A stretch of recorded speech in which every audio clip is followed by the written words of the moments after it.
մեր տաղավարում է ծնողի դպրոց հասարակական կազմակերպության հոգեբան Լուսինե Աղաբեկյանը։ Ողջույն։ Բարի լույս։ Շնորհակալ ենք, որ առավոտը սկսում եք մեզ հետ, այն էլ այս օրերին եւ այս թեմայի շուրջ, որովհետեւ շատ շատերը պլանավորում են հանգիստը, բայց չեն կողմնորոշվում գնալ երեխաների հետ հատկապես մանկահասակ, թե ոչ։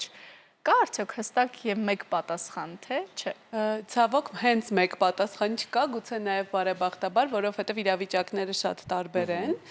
Իրականում հանգստի երկու տեսակներն են, թե առանց երեխաների, թե երեխաների հետ, ունեն իրենց առանձնահատկությունները, ունեն լավ կողմերը եւ երկուսի շուրջ էլ միանշանակ արժի մտածել, բայց այստեղ արդեն նաեւ պիտի հասկանանք մեր առաջնահերթությունները։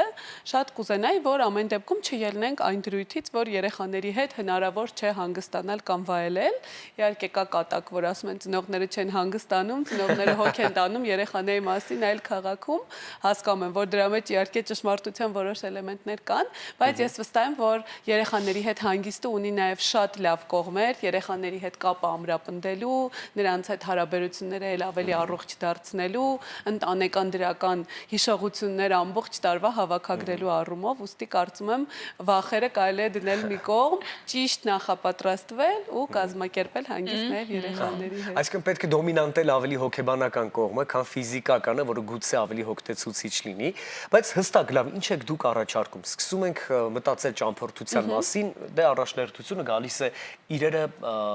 հավաքելու հետ կապված։ Իդեպ եթերից առաջ բազմազավակ ընտանիքի ներկայացուցիչները բողոքում էին, որ իրերը միշտ շատ են եւ երբեմն պայուսակներ ենք մոռանում։ Ինչպես պետք է նախապատրաստվել, որպեսզի ամեն ինչ լինի ճիշտ տեղում, ճիշտ ժամանակին ու որևէ բան չմոռանանք։ Եվ արդյոք կարևոր է նաև, օրինակ, չգիտեմ, հյուրանոցային համալիրի ճիշտ ընտրությունը նաև սկսենք այդտեղից։ Իհարկե, մենք վերջերս ծնողի դպրոցում մի ուղեցույց էինք պատրաստել մի քանի կարևոր կետերի շուրջ, փորձեմ 1-2-ին հակիրճ անդրադառնալ, երևի թե մինչև իրերը հավաքելը շատ կարևոր է մեր հոգեբանական պատրաստվածությունը, նախ որպես ծնողներ մենք մեզ հետ ունենք աշխատանք անելու մեր սպասելիքների առումով, որովհետև ես անգամ երբեմն լսում եմ դեպքեր, որ ընտանիքը գնացել էր 10 օրով հանգստի, չդիմացան, 3 օր հետո ծնողները հետ եկան, որովհետև չէին դիմացել այդ ծանրաբեռնվածությանը, չէ, երեխայի հետ բոլորով հետ էին եկել, որովհետև չէին կարողացել հանգստանալ, քանի որ այդպես էլ է լինում, այստեղ մենք հստակ տեսնում ենք, որ կա սպասելիքների անհամապատասխանություն։ Եթե մենք ակնկալում ենք, որ նախկինի պես, երբ մենք երեխա չունեինք, գնալու ենք ծովափ,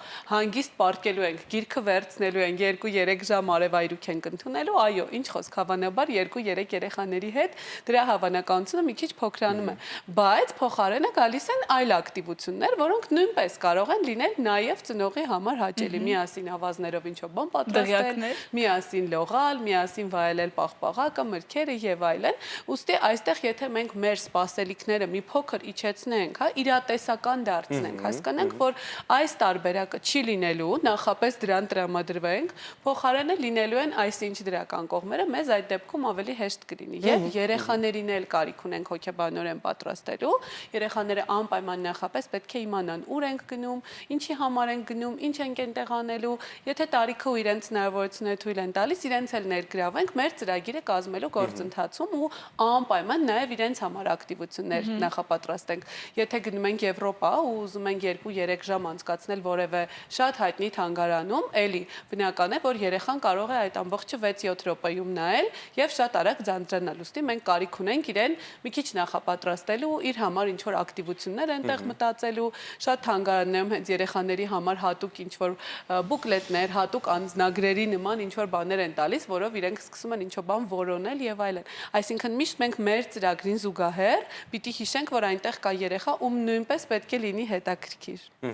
Կա նաեւ մեկ այլ խնդիր, երբ ծնողները որոշում են, որ այս անգամ կգնանք առանց երեխայի ճամփորդության եւ ամբողջ ընթացքում ունենում են մեղքի զգացմունքը, որ երեխան մնացել է տանը, հիմա կարոտում է, լալիս է, տանջվում է, սա ինչպես հաղթահարել։ Այստեղ էլ է նախապատրաստումը շատ կարևոր, նախ էլի երեխան էլ պիտի պատրաստված լինի, այն տարբերակը, որ մենք ուղղակի անհետանում ենք, երեխային ինչ որ միտեղ տեղավորել ենք, մեկ էլ մի քանի օրից նվերներ գնաց հետ ենք գալիս, ընդհանրապես աշխատող չէ եւ անգամ տրավմատիկ կարող է լինել երեխայի համար։ Բայց եթե նորից մենք վաղ սկսում ենք իրեն նախապատրաստել, ասում ենք, որ գիտես, մայրիկը, հայրիկը այսքան օրով գնալու են այսինչ տեղը, դու մնալու ես այսինչ մարդու մոտ, այնպես ենք կազմակերպում, որ իր ռեժիմը հնարավորինս կանոնես քիչ փոխվի, ինքը նույն ժամերին քնի, նույն գործունեությամբ զբաղվի, չենք էլի անհետանում երեխայի կյանքից, իր հետ կապը պահում ենք, ինչի ոչ իր համար կարող ենք ինչ-որ ընթացիկ անակնկալներ պատրաստել, օրինակ փոքրիկ օրացույց պատրաստել, որ 5 անգամ դու օրացույցի վրա երբ որ, հա, ինչ-որ նշան կանես կամ 5 անգամ թուղթը կպոկես կամ 5 անգամ առավոտյան բարձի տակից շատ փոքրիկ սիմվոլիկ ինչ-որ նվեր կվերցնես, արդեն ծնողները կգան ու ինքը այսպես հաշվելով կսպասի եւ ընթացքում իհարկե իր հետ խոսել ինչու ոչ հեռախոսով կամ տեսազանգով։ Բայց նաեւ այստեղ բացի երեխային նախապատրաստելուց մենք էլ պիտի մեր համար գնահատենք, եթե մենք գնալու ենք ու մեղքի զգացում ենք ունենալու ու չենք կարողանալու դա հաղթահարենք, ավելավե իրականում չգնանք, հա, եթե գնում ենք, եթե արդեն դա ընտրել ենք, ուրեմն պիտի փորձենք կենտրոնանալ վայելելու վրա, որտեվ դա էլ իրականում ունի իր առավելությունները, հատկապես երևի թե հենց զույգի հարաբերությունների առումով, որտեվ մայրիկն ու հայրիկն էլ իրար հետ առանց երեխայի ժամանակ անցկացնելու կարիք ունեն։ Դե նախ երեխաները շատ տարբեր են իրենց տեսակով։ Ծնողները նույնպես, հատկապես երեխայի, չգիտեմ, կենցաղավարության կամ դասերակման գործում, եւ կան ծնողներ, ովքեր շատ պարտաճանաչ, այսպես րոպե, վարքյան երեխայի սնունդը, երեխայի քունը կամ նրա ժամանցը ապահովում են, դա է նրանց կենցաղավարությունը։ Եվ շատ ավելորդ լարվածություն է գալիս այն դեպքում, երբ օրինակ ճամփորդելիս կարող է խախտվել երեխայի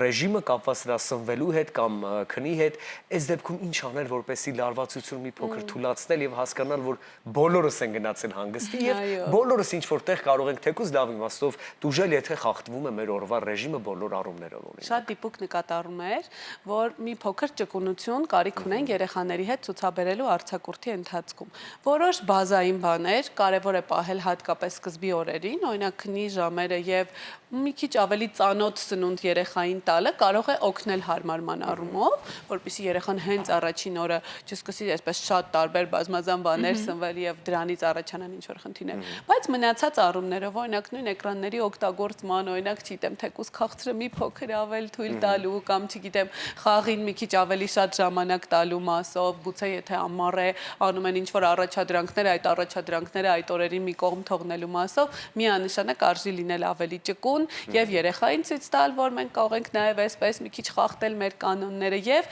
ինքներս մեր համար մի քիչ ավելի քիչ տառապել, որ այսինչ բանը երեխան արեց կամ չարեց ու մեզ էլ մի քանի րոպե տանք, որ մենք ինքներս առանձին մի 10-15 րոպե ինչ որ մի բան միայնակ կկարողանանք վայելել։ Շատերը գուցե հիմա լսելով այս մեթոդների մասին, օրինակ երեխային առաջարկել 5 օր դիմանալ փոքրիկ քաղցրիկով կամ անակնկալով, նրան առաջարկել գadgetներ,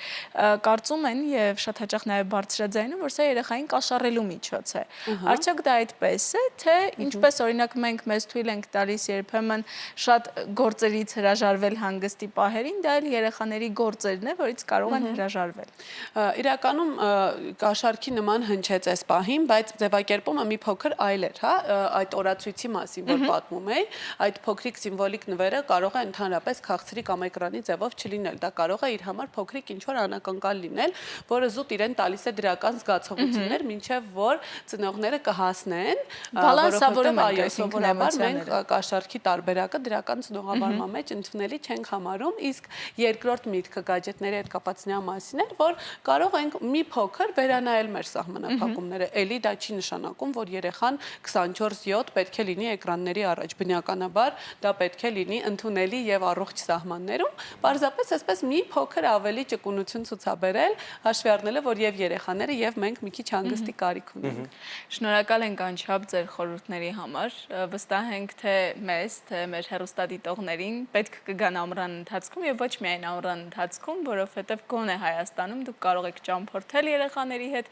բացահայտել մեր հիասքանչ բնաշխարհը կամ մեկնել երկրից ծովափնյա որևէ վայրում անցկացնել հանգիստը այս խորհուրդները կիրառելով անպայման։ Շնորհակալություն։ Շնորհակալ ենք ձեզ, օրվա դրական շարունակություն եւ ի վերջո ամփոփելով հասկացանք շատ կարեւոր մի բան, որ ընդամենը մի քանի նախադասություն եւ սերմանենք մեր մեջ եւ այդ հոգեբանությամբ նաեւ համակվենք, ապա այո, մի ամբողջ ընտանեկան հանգիստը կարող է լինել հաջողված ու շատ սպասված, սիրելի հեռուստադիտողներ։